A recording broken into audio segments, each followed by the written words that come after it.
Mesdames et messieurs, bonsoir. Au chapitre des mesures législatives et réglementaires. 1.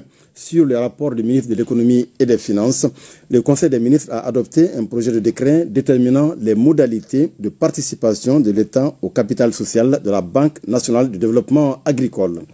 Créée par la loi numéro 8108 ANRM du 11 février 1981, la Banque nationale de développement agricole a pour objet d'apporter son concours technique et ou financier à la réalisation de tout projet de nature à promouvoir le développement économique, notamment en matière de développement rural, de production agricole ou forestière, de pêche, d'habitat et d'artisanat rural, de transformation et de commercialisation des produits découlant de ces activités.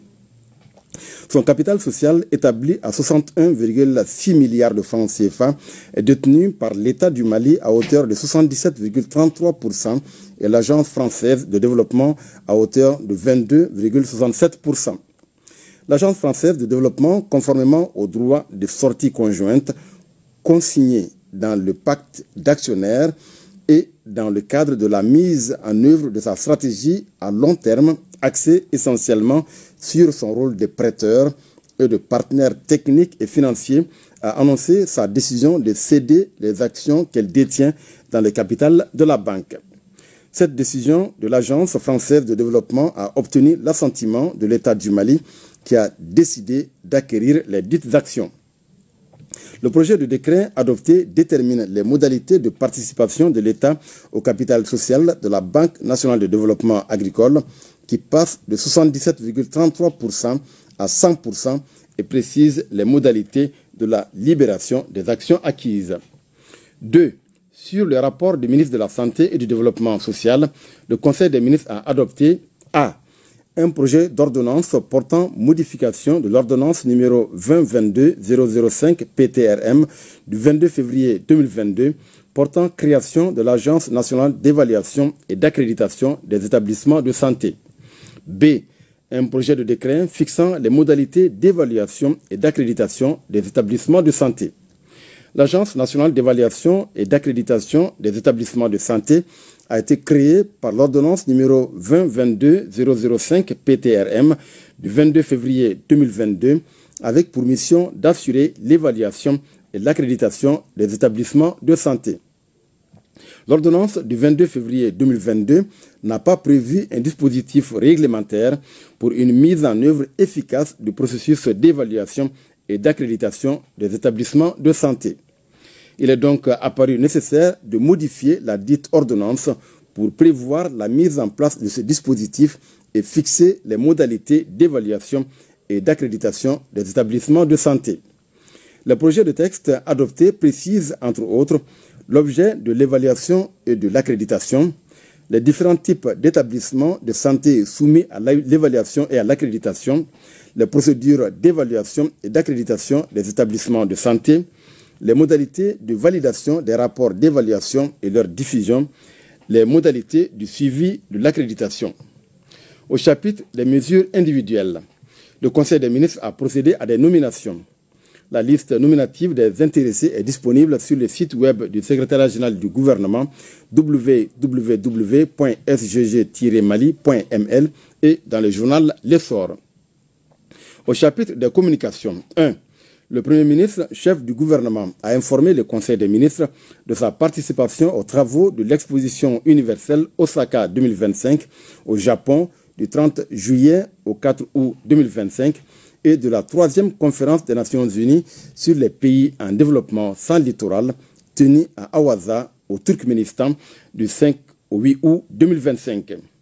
Au cours de l'exposition universelle Osaka 2025, le Premier ministre, chef du gouvernement, a présidé la première édition du Business Forum Mali-Japon, marquée, entre autres, par un panel sur le thème « Invest in Mali, développement endogène, le Mali comme destination d'investissement privilégiée en Afrique de l'Ouest » et des rencontres d'affaires entre opérateurs économiques maliens et japonais.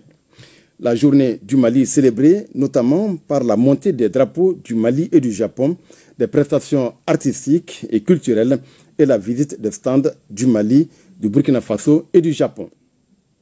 Il a également visité le siège de la société Panasonic intéressée par le lithium malien dans le cadre de l'implantation d'une usine de production de batteries solaires. À cette occasion, il a invité les dirigeants de la dite société à effectuer une mission de prospection au Mali. En marge des travaux, le Premier ministre a rencontré la communauté malienne établie au Japon. Au Turkménistan, lors du débat général de la conférence des Nations Unies sur les pays en développement sans littoral, le Premier ministre, chef du gouvernement, dans son discours, a porté la voix des États membres de la Confédération AES.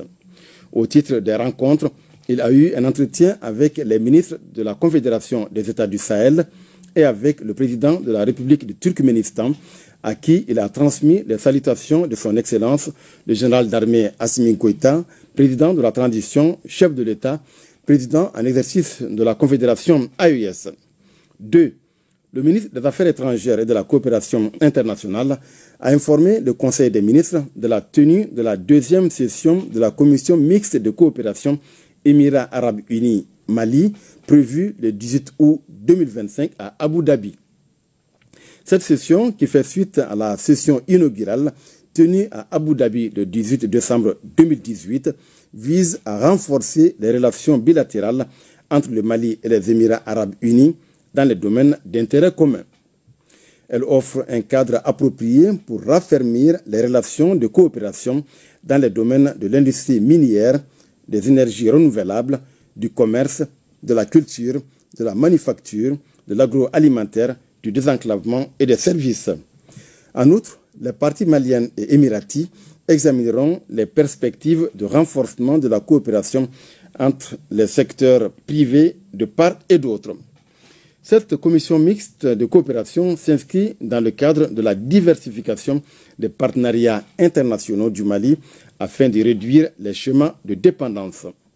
Au-delà des relations de coopération économique et commerciale, la commission mixte de coopération permettra au Mali et aux Émirats arabes unis de mener des consultations sur des questions diplomatiques et politiques. 3. Le ministre de la Jeunesse et des Sports, chargé de l'instruction civique et de la construction citoyenne, a informé le Conseil des ministres de la célébration de la Journée internationale de la jeunesse le 12 août 2025.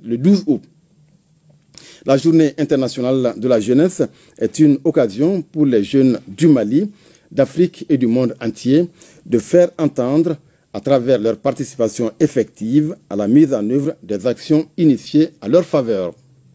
Le thème retenu au niveau international est « Action locale des jeunes pour les objectifs de développement durable et au-delà ». Au niveau national, la journée a été célébrée sous le thème « L'engagement citoyen des jeunes dans la valorisation de la culture et le développement du cadre de vie pour une paix et une réconciliation nationale durable ». Ce thème reflète l'engagement des autorités de la transition qui reconnaissent la place essentielle de la jeunesse dans la formulation et la mise en œuvre des politiques publiques. La célébration de la Journée internationale de la jeunesse 2025 a réuni plus de 300 jeunes venus de toutes les régions du Mali autour de panels sur la sécurité alimentaire, la protection de l'environnement, la paix et la réconciliation, d'activités artistiques et culturelles. 4. Le ministre de l'Agriculture a informé le Conseil des ministres de la tenue du forum et exposition Marché des innovations et technologies agricoles, prix d'innovation agricole Abdoulaye Touré, prévu du 20 au 24 octobre 2025 à Bamako.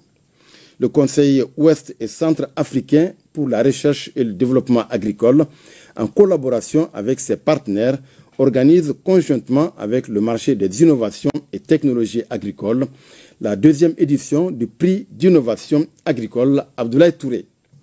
Cette édition vise à sensibiliser, encourager et motiver ainsi qu'à susciter un intérêt pour la création d'innovations agricoles de pointe dans les systèmes agricoles et alimentaires de l'Afrique de l'Ouest et du Centre.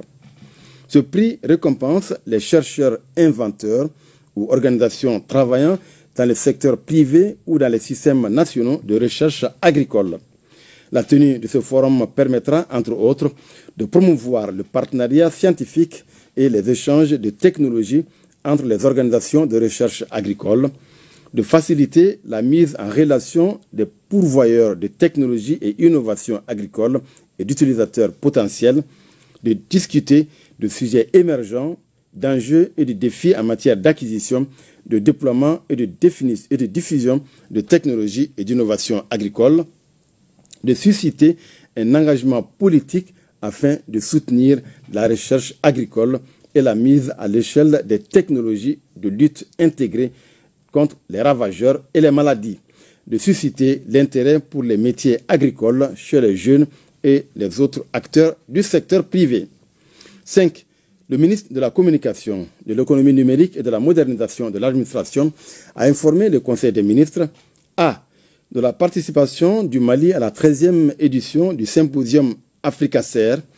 La 13e édition du symposium Africacer s'est tenue du 24 au 26 juillet 2025 à Niamey au Niger sous le thème Africacer Handshake 2025, Handshake 25, ensemble pour une Afrique numérique et sécurisée. Cet événement d'envergure internationale ambitionne d'établir un cadre privilégié d'échange, de renforcement des capacités et d'élaboration de stratégies communes pour faire face aux menaces cybernétiques. La souveraineté numérique pour le symposium repose sur le développement des infrastructures, le renforcement des capacités, la puissance de l'Alliance.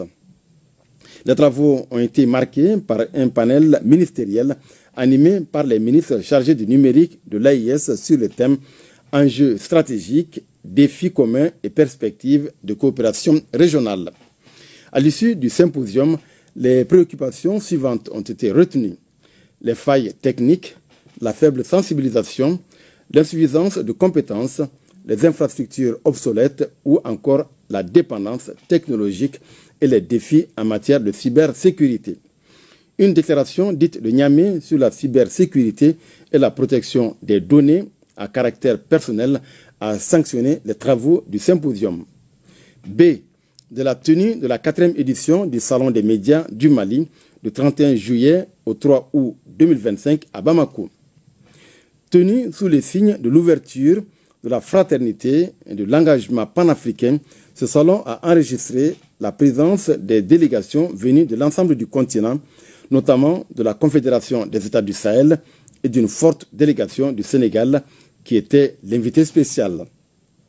Placée sous le thème « Défis de l'information à l'ère des réseaux sociaux », cette édition a réaffirmé les fondements du journalisme, à savoir la crédibilité, la responsabilité et l'éthique.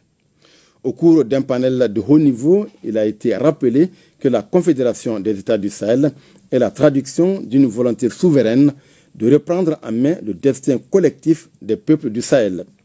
Le panel a également retenu que la communication n'est plus un simple moyen d'information, mais un levier stratégique au service de la défense, de la diplomatie et du développement. À l'issue du salon, le Mali a été désigné pour organiser la première rencontre des maisons de presse de l'Afrique.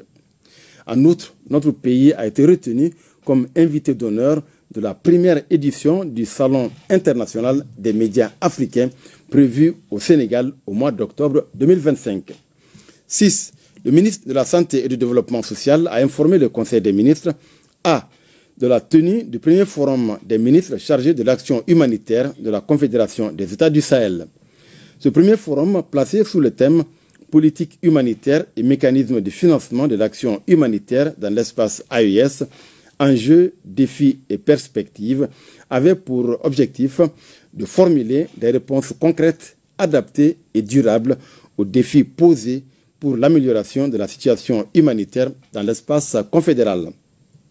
Il a enregistré, en plus de la participation des ministres chargés de l'action humanitaire des pays de la Confédération, celle des ministres de la Mauritanie et du Togo, de la conseillère spéciale du Premier ministre du Tchad, des coordinateurs résidents, des coordinateurs humanitaires, des responsables régionaux et des organisations non gouvernementales nationales et internationales intervenant dans l'humanitaire et des experts nationaux. Le forum a permis de présenter la situation humanitaire des pays de la Confédération AIS et des pays invités. de participer, de partager les expériences et les bonnes pratiques en matière humanitaire et de proposer des mécanismes innovants de mobilisation des ressources pour le financement de l'action humanitaire dans l'espace confédéral. B. De la situation épidémiologique du pays, marquée notamment par la stagnation du nombre de cas confirmés de dengue comparé à celui de la semaine écoulée.